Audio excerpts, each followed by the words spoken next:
Welcome back. Let's continue from our previous video to talk about a more advanced workflow in Git and GitHub. Now, up to this point, both Marcy and I have just been working on, over here, branch master. What does that mean? Well, it says branches, but I only see master here. And you might have noticed one issue with the way that we were doing things. That is, if it's my first day on the job and I just change the title, but maybe we didn't even want that change. Maybe that breaks our branding or breaks our app. But I was able to do it so easily to change it into master. Maybe Marcy didn't even know that I've added that change.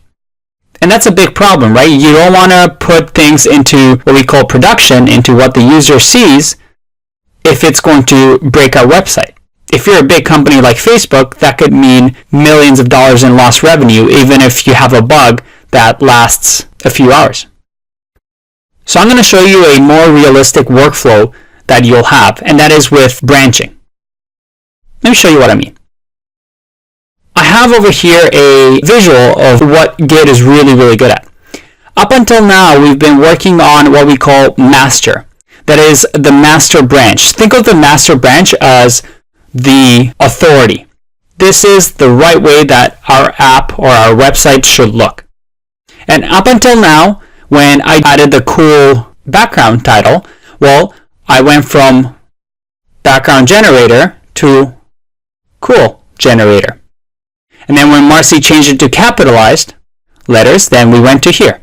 And we just went in a linear fashion from one end to the other, to the other, to the other. But like I said, that is a bit of a problem. So a better thing to do is what we call branching. If I wanted to change the title, I will create a branch and just call it little feature, for example. And I just work on that branch on my own without affecting the master branch, what the user sees.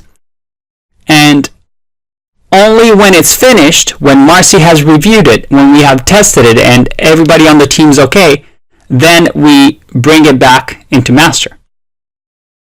And you can see over here with the big feature, you can keep going for a long time on your own branch. And only when you're done, do what we call merge into master. I'm going to show you how that works today. I'm going to close this and remember our example. We have Marcy's computer here with all the files, and we have my computer here with all the files. We both have our workstation set up.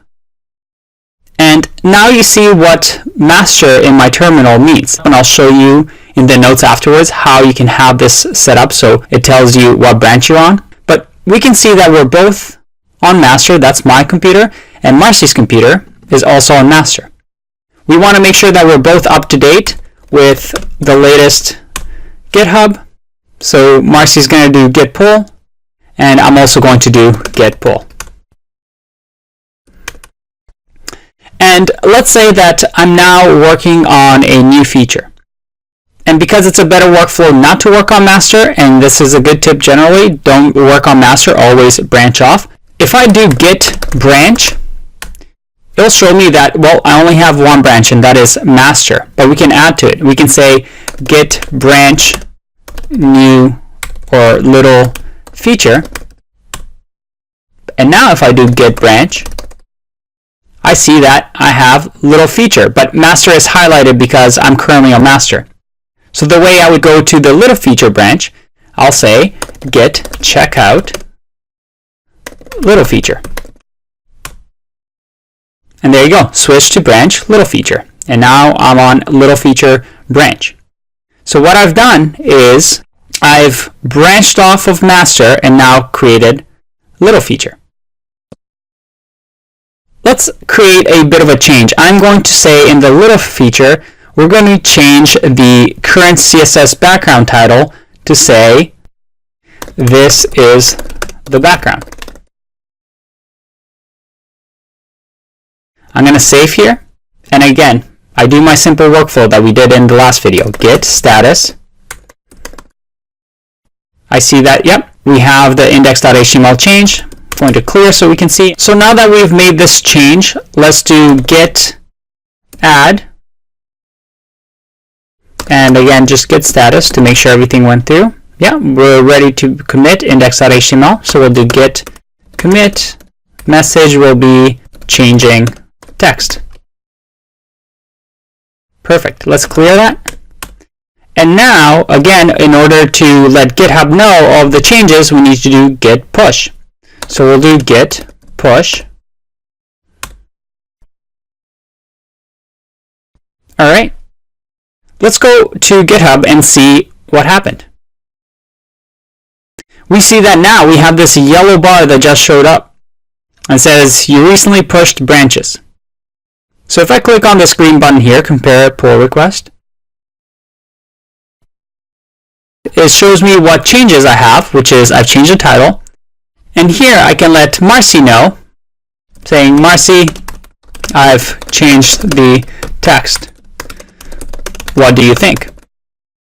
And I click on create pull request. And now I have my PR. And you see here how it says merge pull request. Well, if we go back to our diagram, I've created this little feature. And now I'm saying, hey, Marcy, I've just done this new change. What do you think? Is it okay for me to merge it into master? And what will happen here most likely is Marcy will come, see this pull request. You can see that we're on the pull request tabs. So she'll be able to see them and seeing, oh, Andre just did this change. She'll look through the changes and she'll say, well, if she likes this, she could be like, looks good. She can click on start a review. And you know what? She likes this, so she's just going to approve.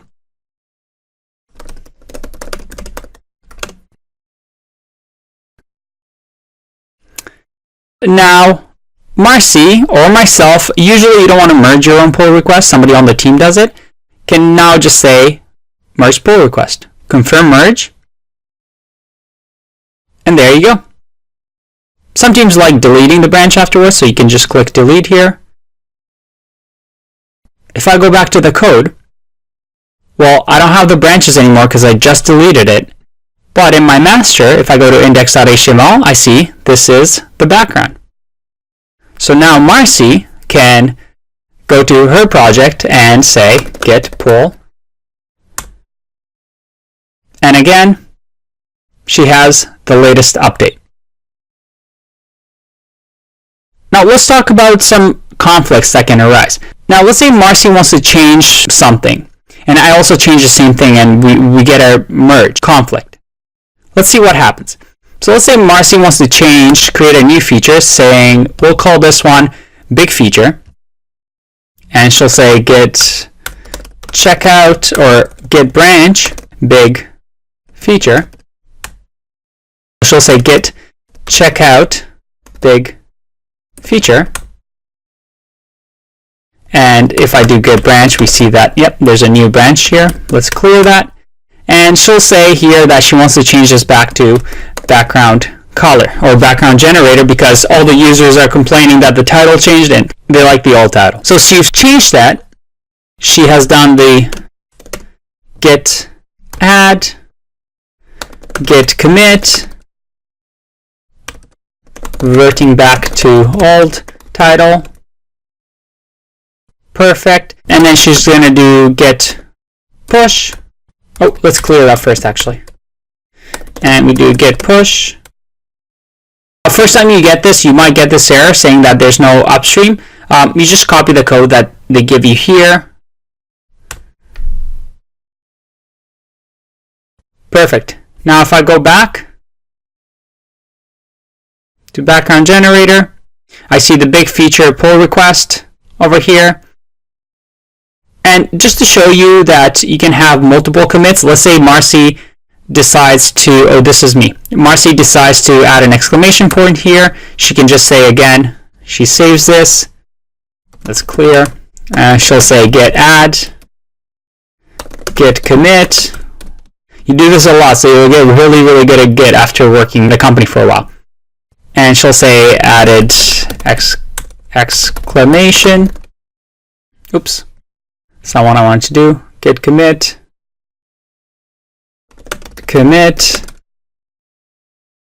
added exclamation, and she'll do git push again. And let's go back to GitHub. If we look at the pull request, it'll actually have both of these, reverting back to old title and added exclamation. And we see over here both of the changes. Create the pull request, needs changes, Andre. So while this pull request is out there, I decided to start a new branch called, let's just call it conflict for now. And I'll do git checkout conflict.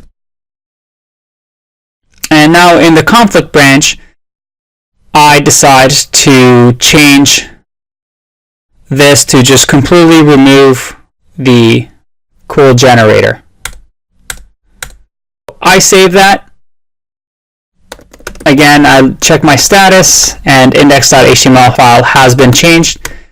So while this is happening, I get Marcy to merge the pull request. So she's entered it into master. Her pull request is in. And now if I go back to my conflict and I do git status, and we have to add these, so git add, then git commit. I'll just do a short message here, just check. And now, if I go back to master, I have to do git checkout master. Again, before I push my changes, I want to make sure that I have the latest version of master, so I'm not changing anything, I won't have any conflicts. So I'll do git pull to get the latest. And now I go to git checkout conflict branch, and I can do this command, git merge master. So I'm saying merge whatever is in master into conflict. Marcy has been working on the big feature and she's merged it, so now master has the big feature branch. But I've also created another branch, and I've been working on my own on the conflict branch. And the conflict branch doesn't know anything about master. So I'm saying, hey, whatever's in master right now, which includes the big feature that Marcy worked on, pull it in and make sure that there's no conflicts. So I do that, and I get conflict, merge conflict in index.html file. Now, if I actually click on Sublime Text, let me open this up so you can see it better. Oh boy, I get this weird little syntax. It's overwhelming at first, but it's easy to see what's happening.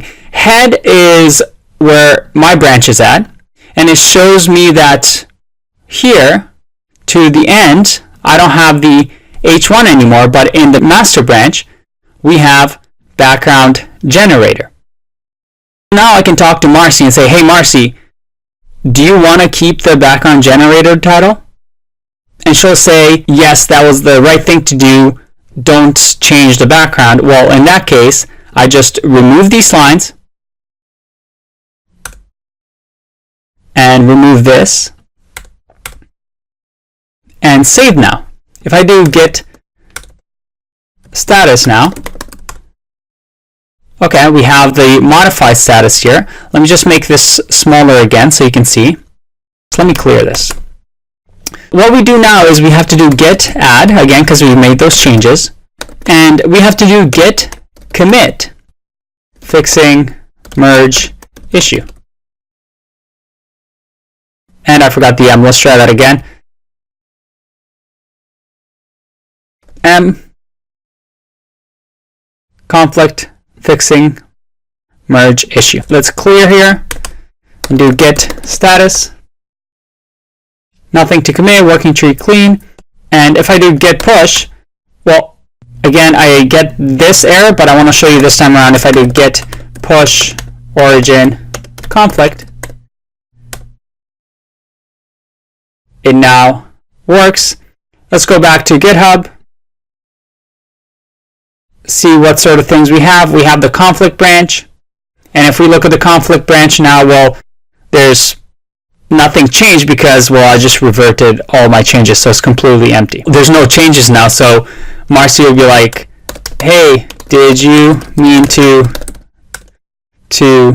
make this PR? It's empty. So I'll see this message on my PR, and I can keep going. And that's pretty much the workflow that you'll see in Git. I'll leave the commands for you after this, but you see it's very, very nice to work with. You learn a few commands, and as long as you have this visual model of every time you're working on something, you always create a branch, you title it with whatever feature you're working on, and every once in a while, you want to pull master and merge master into your branch to make sure that you're not missing out on any updates that other developers or teammates have done. Once you're done with your feature, you make a pull request by doing git push, and that pull request, you'll add comments and people will review your file changes, and if they want you to make a few changes, then you can do again git add, git commit, finally make your changes, and then you can merge pull request. And once that's done, then everybody else on the team, there's now a new master, so everybody else on the team should do git pull as well. It does take a bit of time to get used to, but it's a really, really nice workflow to make sure that everybody on the team works on the same files, same projects, without causing any errors and making sure that everybody collaborates well. And that's it. Hope you found this useful. I'll see you in the next one. Bye-bye.